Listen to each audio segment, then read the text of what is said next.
Welcome back. The beverage of the evening.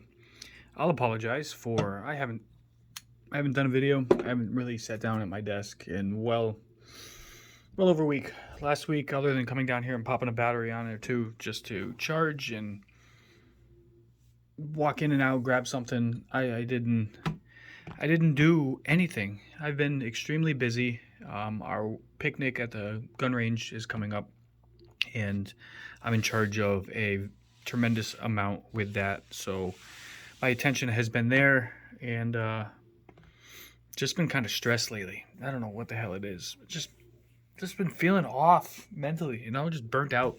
So yeah, I took some time. I didn't do any editing at all. Um, Spent some time at the range, a lot of time at the range. I'm trying to think of what else I've done. Kids, family, that thing, work. Um, but on the good side of things, I got a phenomenal opportunity. I made a sacrifice, sold something of mine that was a prized possession to make money, and in turn, that was for my passion and the hobby that you guys are watching this for. And I'll get right to it and show you. There's a few people, I am sure, that are going to be like, I cannot believe that's sitting on your desk. Yes, it's sitting on my desk. I still can't get over it. I am absolutely amazed. For what I do, my style flying, I'm not a drone guy. I can't say I'm a fan of DJI versus another one. I've owned the Mavic Air. I had the Spark. They were all phenomenal. I absolutely loved what they did. I just got bored because I fell in love with FPV. So I always found myself putting on goggles and flying versus staring at a screen and getting those shots. Even though when it came to the editing side of that, the passion that came with that and getting those shots, I love to do. This is the best of all worlds, and this is like the perfect tool designed for me. And that is the reason why I got it. Not because of the brand, not because it's digital, even though that has something to do with it. I got this, the tool, the Avada, as something that can go slow, that has horizon lock, that has a great battery life to it. The electronic stabilization is absolutely amazing. And then with the digital system, I can see more. In the woods, I can go further. The shots that I have to cut short, that I can't get with analog, and again, I'm not complaining about analog because what I can do and where I go with it, I am absolutely amazed. Playing as deep in the woods with very low milliwatt transmitters and my big goofy goggles, I cannot complain. And I will never, ever, ever completely convert. I will never stop flying analog.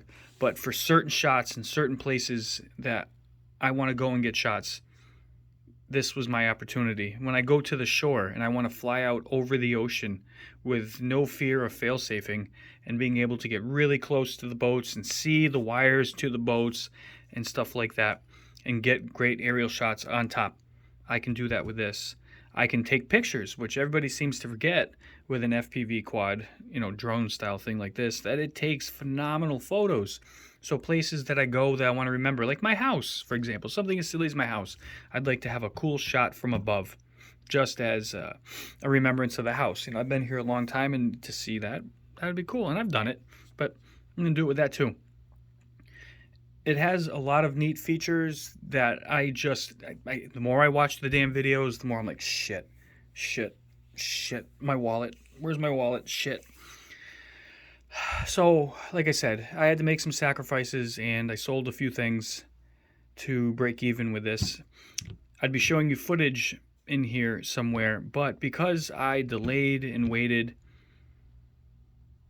the opportunity passed to get it kind of all as a bundle. So I had to order, which was funny. These both, one came from one online place and this came from the other, but they literally, when I got them, they both had the same seller's name on it, which I found funny.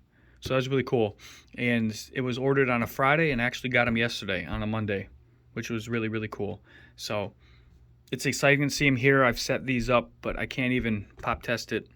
I can't go flying in the yard. I have some really awesome things that I want to do in the woods, but I can't. The controller is a special order from one of my favorite places, B&H. I don't think I have the photography place. They have everything, but the place in New York, I ordered there, and it's the best price I could find for the controller. It's a special order, but they don't tell you it's going to take up to 2 weeks to get to them and then to the person. So I gotta wait. It's okay. I'm patient. I'm learning everything I can. I'm understanding the charging system. I just have everything on the desk here. The battery for the goggles, which is really cool, and trying to figure out where I want to put it on the goggles. I'm probably gonna do an aftermarket strap, because if you know me, I like to modify everything. So there's gonna be a great change. I found a decal skin setup for this, so you won't even recognize these. I hope that comes in tomorrow. So I got to figure out some more batteries. I only have the one. Where is it? It's in the quad. I can't say quad now. I'm so anal about yelling at everybody for calling what we fly drones that I actually have to call this a drone, because it has GPS and return to home. So I can technically say I own a drone now. But it was a big leap for me to do. Definitely, as in I scream analog all day long and stuff like that. But again, if you're a mechanic, you need a specific tool to do a specific job. You get it. That means you have to like it, so to speak. I mean, I dig this thing, but with the goggles, they fit decent, but they don't fit my face. So I found on, I forget what website it was, a big fat foamy piece for the face, and that should get my schnoz to fit in there well. I got the opportunity when Drone Bum and Carlos were down here. He let me fly his Flywoo Explorer, I think it was, and that was my first experience with even touching these goggles, and was instantly hooked with what I could see and the instant confidence. And he was flying Crossfire too, so you gain that confidence to go farther, where the power lines that are behind on the side of my house, as soon as I figured out the smoothness of the quad and got the sticks down, I just went into the woods and I shot out over the valley, the farthest I've ever flown. And my nerves, I mean, but it was so exciting. You know, it's like taking the training wheels off a bike for me. And it just opened my eyes to what I'm missing, because I run Spectrum, so you're limited to a degree. Like I said, I get great range for the flight styling that I do, because I don't really do long range. It's more of in the woods or in the trees, and just being able to continue and have the penetration with the VTX and stuff like that, which I will have that opportunity with this. I had already picked up this little plate here. Let's see if it actually works. I got a plate, and I have little sticky tabs that I put on here, and it sticks. This one already came off. Yep, I gotta re-put that back on. Hold on. I literally just did it. Usually I'd let them sit and wait. Hold on a sec. There we go. So when I'm out or it's in my bag, those won't touch your face. And then you can put your antennas in here. I've heard great things about the stock antennas and the range and penetration you get with these already. I'm assuming that if I do the patch mod, that will enhance, depending on where I'm standing and stuff, my range even more. I don't have any experience. I'll have to watch some more videos. And I forget, something RC had these short little nubbies. So I've looked at those. So there's a lot of options. Anybody know anything about any of this shit or is experienced or use them? I would definitely love your opinions and stuff that you've used. Piece of glue. It'll help. It'll definitely go a long way, and I'm gonna learn something too. Not a Bardwell comment.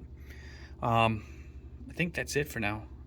All the fun cables, and the fun part, one thing I love to do is create a case, a carrying backpack. I have a small backpack we use for our night hikes. This stuff would fit great in it. Obviously this will fit in my main backpack, but if I only go with this, I can condense down more. My old controller case, I'm gonna see if this fits with the goggles. And then the controller, I'm hoping, I have had this thing forever. Let's see if I can find it. I'm hoping the controller will fit in this little deal. I think it was meant to hold a camera and some lenses and stuff. But if it fits in there, That'll condense that, protect that. I found some stick ends that can be modified just by twisting them to make them longer or shorter based on, and then go from there. Like I said, these two are already bound and basically set up, so I just gotta wait for your controller. But share your thoughts, let me know what you think as always. Hope you guys are doing well. I'm gonna try to get some footage from my picnic coming up. Otherwise, the only other video I think I have scheduled or ready to be will be for next Monday. Who knows? I gotta work on my edit from hanging out with Gordon well over a month or so ago. So, peace out. Thanks for spending some time with me, and as always, share your thoughts. Yeah.